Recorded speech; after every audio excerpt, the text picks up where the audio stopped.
Praise the Lord. Lahat po siguro tayo napangakuan na. Tayo po'y nagtiwala, tayo po'y umasa, tayo po'y naghintay hanggang sa tayo po'y nainip at tayo po'y nabigo sapagkat hindi po natupad yung pangako sa atin. O maaari namang it's the other way around. Tayo naman po yung nangako. Sila po'y nagtiwala at umasa, naghintay hanggang sa mainip, nabigo sapagkat hindi po natin natupad yung atin pong pangako. Kaya ang nangyayari, kahit Diyos pa yung nangako, ayaw na po nating magtiwala. Ayaw na nating umasa.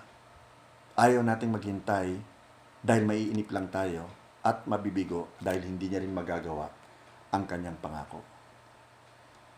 Gusto kong sabihin sa iyo na iba ang tao sa Diyos. Ang tao marunong magsinungaling. Ang Diyos kailanman hindi nagsinungaling. Ang tao, dahil sa kanyang limitasyon, pwede niyang magawa yung pangako niya, matupad ito, pwede rin namang hindi. Samantalang ang Diyos, tinitiyak niyang tutuparin niya ang kanyang pangako. Wala siyang salita na hindi bumabalik sa kanya ng walang kabuluhan. Tandaan mo yang mabuti. Kaya kung mawawala yung tiwala mo sa Diyos, hindi mo mapanghahawakan yung kanyang pangako, panghihinaan ka ng loob, mawawalan ka ng pag-asa, at posibleng malagay ka sa isang imposibleng sitwasyon. Kaya ngayon pa lamang gusto kitang hikayatin, magtiwala kang lubos sa Panginoon, panghawakan mo ang kanyang salita, panghawakan mo ang kanyang pangako. Huwag mo lang siyang mamadaliin. Huwag agad-agaran. Kailangan marunong kang maghintay. Because you see, God is never too early. God is never too late. Because He is always perfect in His timing. Kung kailan niya i-deliver sa'yo yung pangako niya. Tatanda mo lagi yon. Huwag mo siyang oorasan. Alam niya kung kailan mo higit na kailangan yung pangakong ibibigay niya sa iyo. Now, sa araw pong ito, pag-aaralan po natin kung paano po natin marireceive yung promises ni God. Itong problema kasi, marami mga Christians, although bawat isa sa atin may promise ang Lord sa atin, at sa totoo lamang, nakasulat dyan ang pangalan mo, all you have to do is to recognize that promise, acknowledge that promise, and claim that promise, and receive that promise dahil yan ay para sa iyo. Hindi yan para sa kapitbahay mo, para sa iyo yan. Pero marami mga Christians, hindi nila ito nare-realize. Kaya hindi po nila nakukuha yung promise ng Lord sa kanila. One good example dyan, yung mga Israelita sa desert, di ba? Pinangako ng Lord sila makakarating sa promised land. Pero as it is, marami po sa kanila ang hindi po nakarating sa promised land. Kukunin po natin ang ating pong pag-aaralan sa aklat po ng Romans chapter 4 verses 18 to 21. Kaya niyo pong basahin ko sa inyo. Ito po ay tungkol kay Abraham na pinangakuan po ng ating Diyos to be the father of many nations. Bagamat si Abraham po ay matanda na nung time na pinangakuan siya ng Panginoon. He was 75 years old. Si Sarah naman po na kanyang wife ay 65. And it so happened na ang kanya pong asawa ay barren o baog pa. So, talagang impossible na magkaanak po itong mag-asawang ito. Pero, ipinangako ng Lord wala namang imposible sa Panginoon At ganoon din sa iyo kapatid, ano man yung katayuan mo sa ngayon. Pag may pangako ang Lord sa iyo, natitsak mong ito ipangako ng Lord sa iyo, mangyayari yan. Ipagkakalob sa iyo ng Lord yan. I-deliver niya yung promises niya sa iyo. Kailangan lang talaga matutunan natin how to receive God's promises. Okay? Excited na po ako? So, tingnan po natin muna yung nasusulat po sa Romans chapter 4 verses 18 to 21.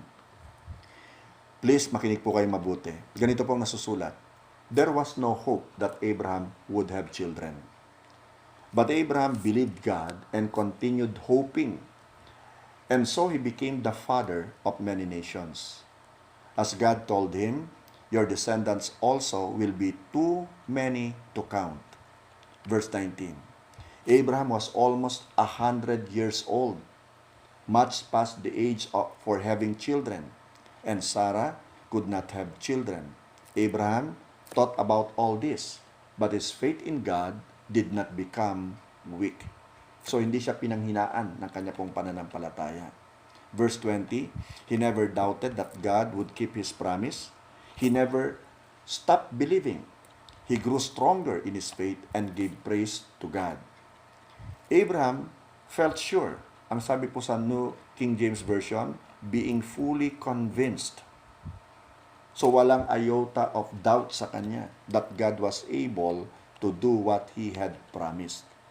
So si God po ang magpapala sa kanya pong buhay, makapangyarihan at mapaghimalang salita.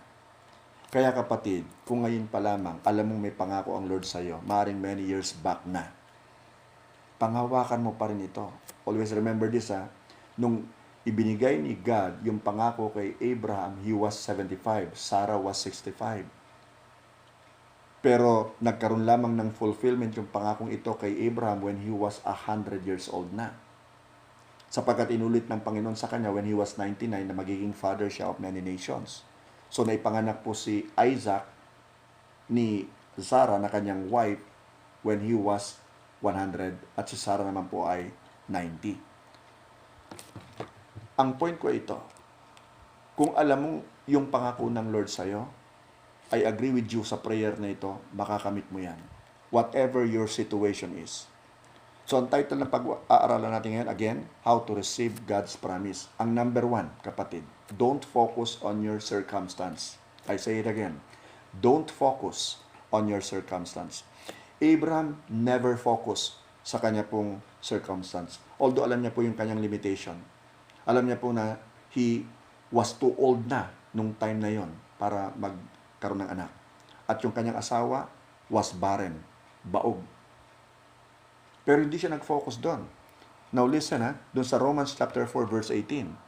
There was no hope that Abraham would have children. Wala nang pag-asa na sila po yung magkaroon ng anak.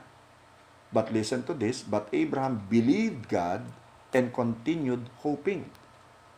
So you see, anong nagagawa ng faith natin, yung believing natin? Dahil dito, tayo ay patuloy na umaasa. And so he became the father of many nations. As God told him, your descendants also will be too many to count. And then do sa verse 19, pakinggan niyo. Abraham was almost 100 years old, meaning 99 na nga po siya noon, much past the age for having children, and Sarah could not have children. Impossible situation di ba? But nothing is impossible with God. What is impossible with man are all possible with God.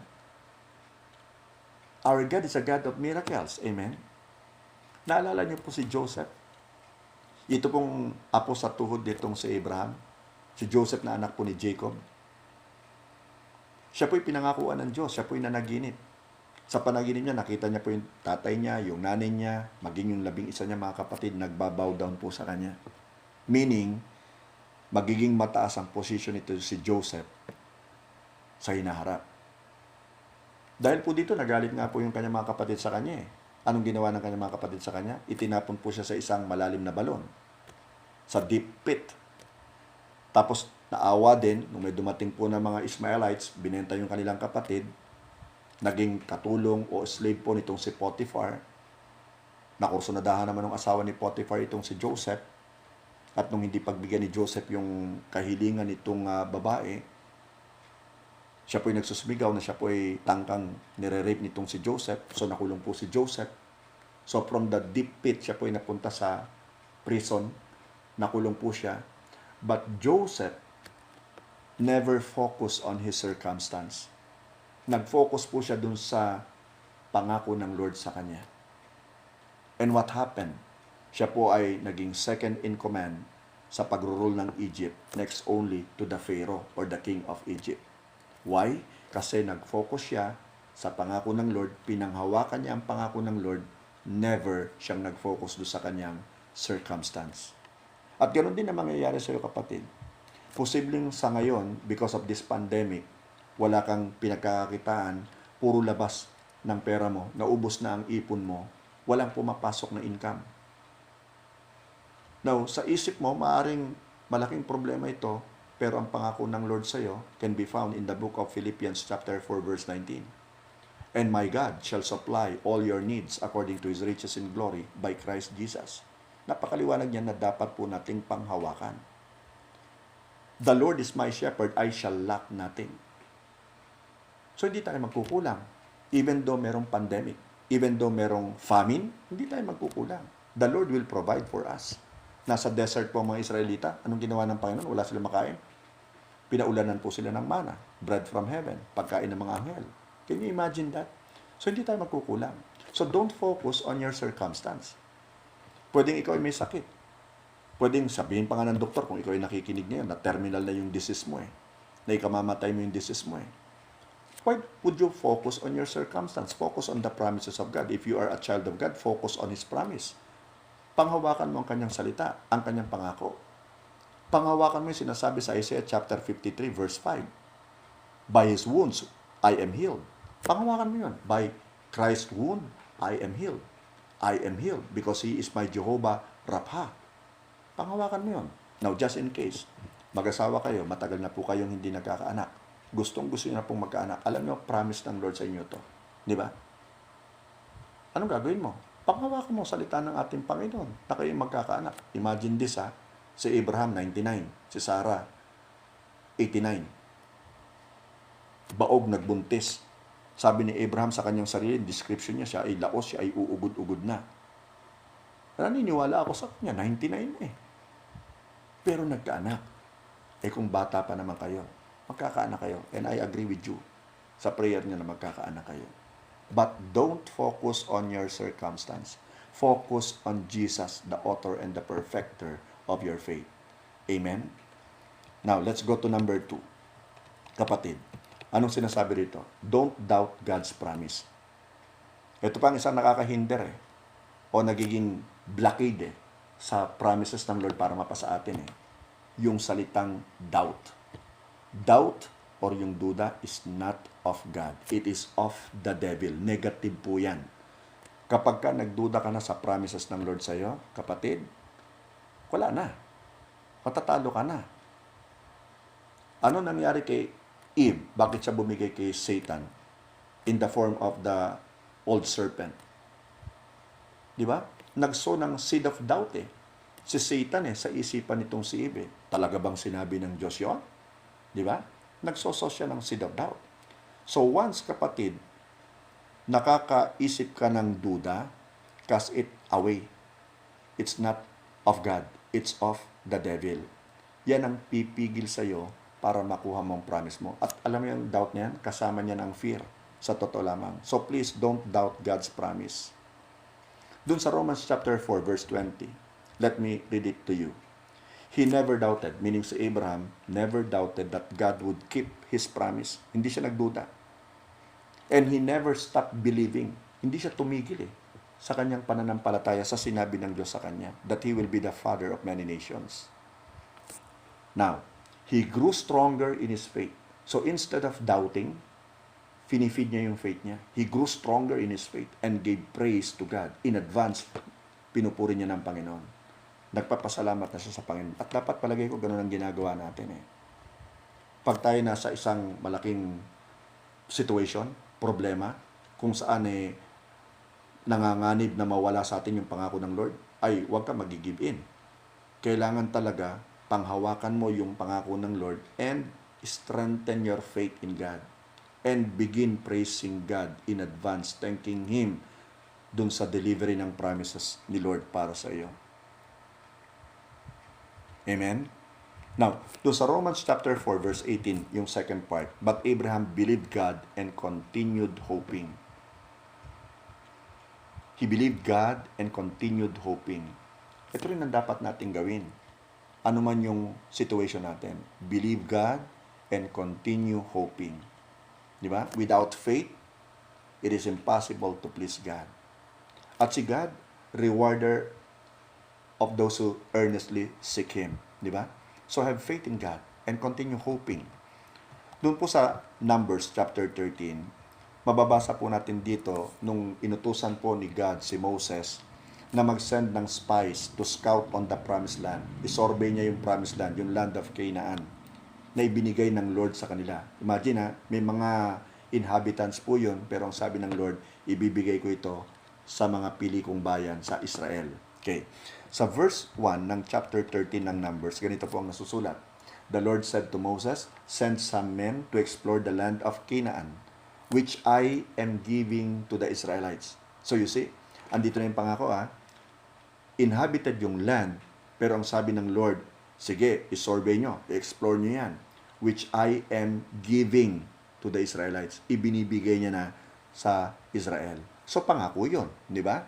Now, so nag-scout po yung mga spies, 12 of them, mga leaders po ng each tribe of Israel. Kasama po rito si Joshua at saka si Caleb. Ito yung mga bida dito. Ito yung mga hinahangaan ko dito. But anyway, nung bumalik po sila kay Moses, nagbigay na po sila ng report. Ito po ang report nung 10. Ang sabi nila, but the men who had gone up with him said, yung kasama po ni Caleb, dahil si Caleb po ang nag-report sa verse 30, mamaya babasahin ko po sa inyo yan. Ang sabi po, we cannot attack those people. They are stronger than we are.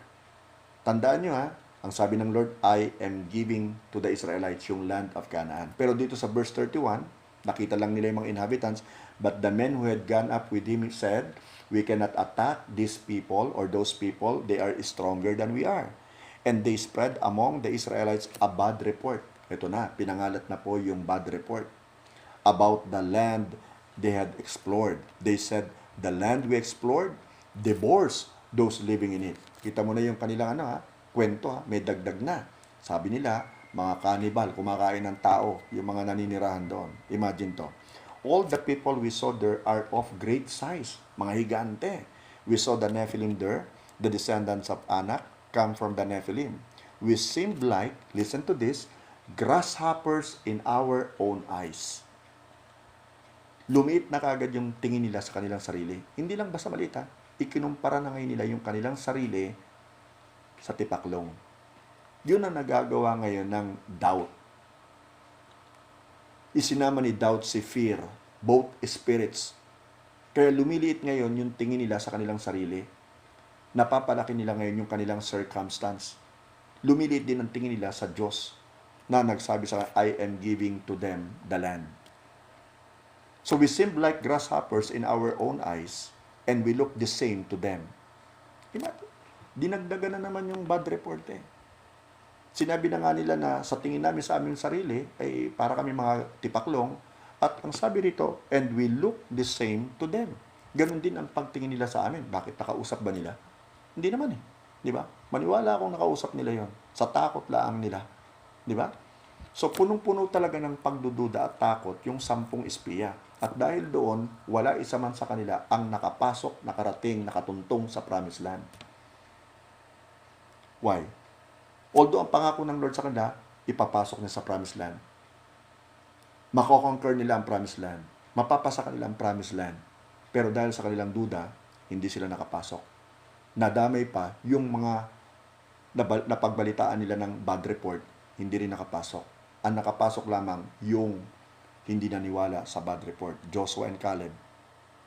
At saka yung iba pa na hindi naniwala at mga bata pa nung nag-report sila kay Moses. Itong 10 spies na ito. So dito natin makikita kapatid na dapat talaga tayo ay patuloy na naniniwala sa sinasabi ng ating Panginoon. Amen po ba? Ang number 3, ito na po yung last. Be fully convinced that God keeps His promises. Again, be fully, totally, completely convinced, persuaded that God keeps His promises. Romans 4:20, Abraham felt sure. Be sure, felt sure, being fully convinced that God was able to do what He had promised. So walang duda talaga itong si Abraham na mangyayari kung ano yung pinangako ng Lord sa kanya. Now, balikan natin yung Numbers chapter 13 verse 30. Ito naman po yung report ni Caleb Anong sabi po ni Caleb?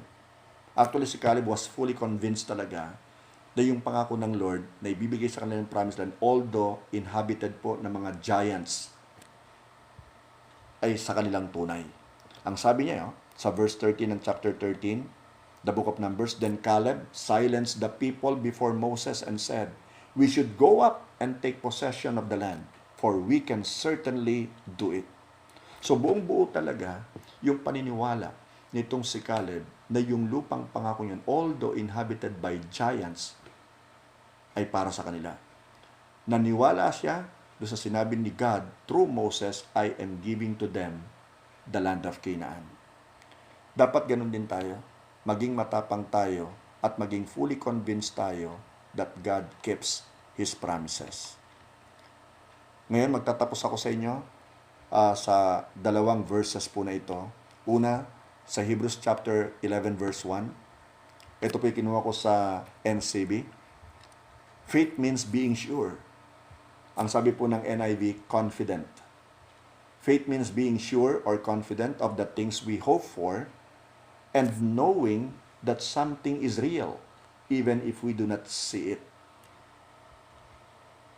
Amen? Hebrews 11:6, again I say this, without faith, it is impossible to please God.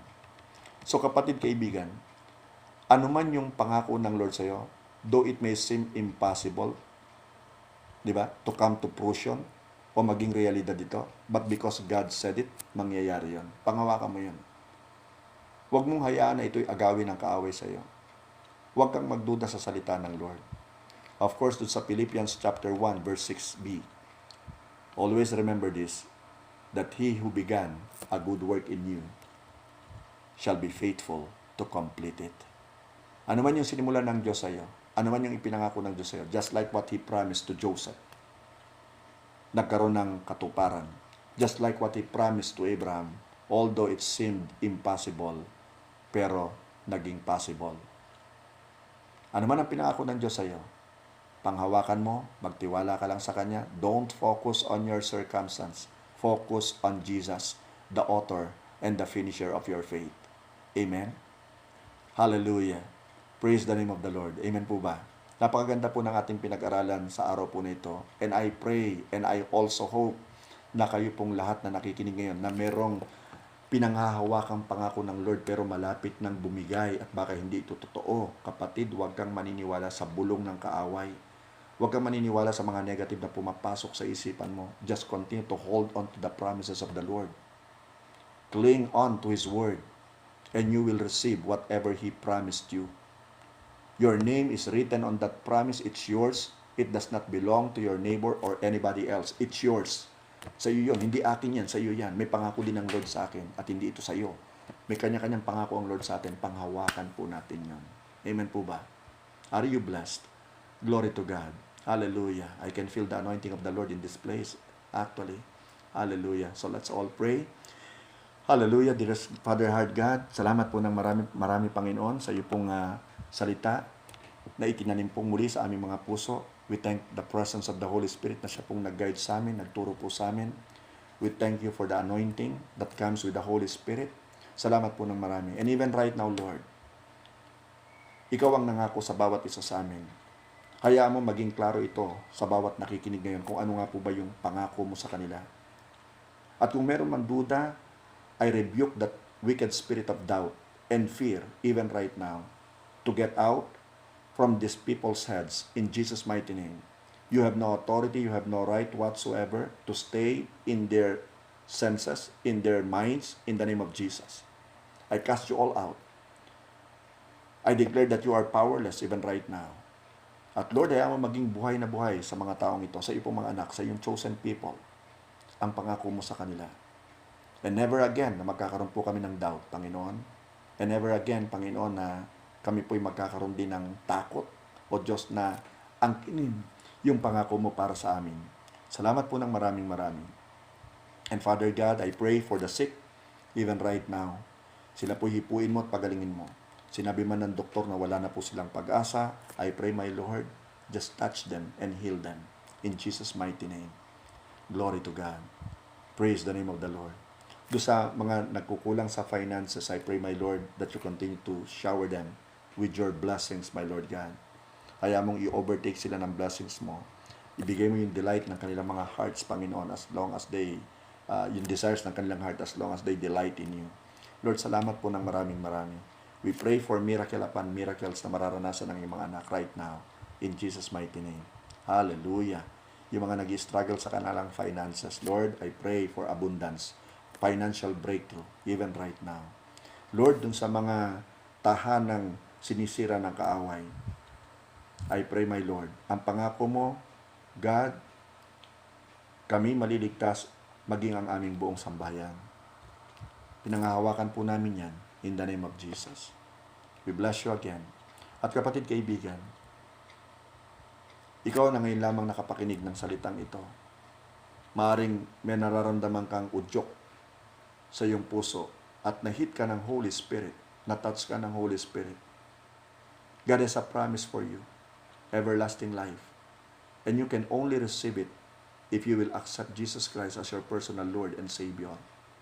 Repent of your sins and then admit that you are really a sinner, just like me, just like all of us, because all have sinned and come short of the glory of God. Kung tatanggapin mo si Jesus, He will give you a gift, which is salvation. The greatest miracle that you can ever receive. Ngayon, kung gusto mong matanggap si Jesus, at matanggap mo rin yung promises niya para sa'yo, which is eternal life, and your name will be written in the book of life, all you have to do is to follow me. Ito lang naman ang maitutulong ko sa'yo. I don't have the power to save you. Jesus has. Igaguide lang kita as the pastor, as the shepherd of His flock, na sumunod sa isang maikling panalangin with faith in your heart. Okay? Always remember, without faith, it is impossible to please God. So yung prayer na ito, siguraduhin mong merong ang faith. Amen? Okay? So, yumuko ka at ikaw ay pumikit. Sumunod ka ngayon, galing sa puso mo, Panginoong Yesus, maraming salamat sa iyong kabutihan sa akin. At ako'y ililigtas mo sa sandaling ito. Maraming salamat po. Humingi ako ng tawad sa aking mga kasalanan. At Lord, tinatanggap kita sa aking puso bilang Panginoon at tagapagligtas ng aking buhay. Maraming salamat po sa kaligtasan, sa kapatawaran ng aking mga kasalanan, at sa buhay na walang hanggan. Amen and amen and amen. Kapatid kaibigan, continue in your faith right now. Magbasa ka ng Bible, mag-memorize, mag-meditate day and night. Pray to Him, God, day and night. And always communicate with the Holy Spirit. He is with you right now. You are now a born-again Christian. You are now a new creation in Christ Jesus. All things have passed away. Behold, all things become new. Bago ka nang nilalang. So please, shy away dun sa mga maling gawain, mga bisyo, and concentrate on Jesus. After the lockdown, maghanap ka ng church na pwede mong daluhan. I-share mo ang iyong faith ngayon sa mga kaibigan mo, mga mahal mo sa buhay. And of course, makipag-fellowship ka sa mga co-believers mo. Baguhin mo na yung circle of friends mo sapagkat isa ka ng bagong nilalang. Okay? So God bless you. God bless all of you. May the Lord bless you and keep you. May the Lord make His face to shine upon you. May the Lord be gracious unto you. And may the Lord turn His face toward you and give you peace. Shalom. Amen and amen and amen. Hallelujah. Glory to God.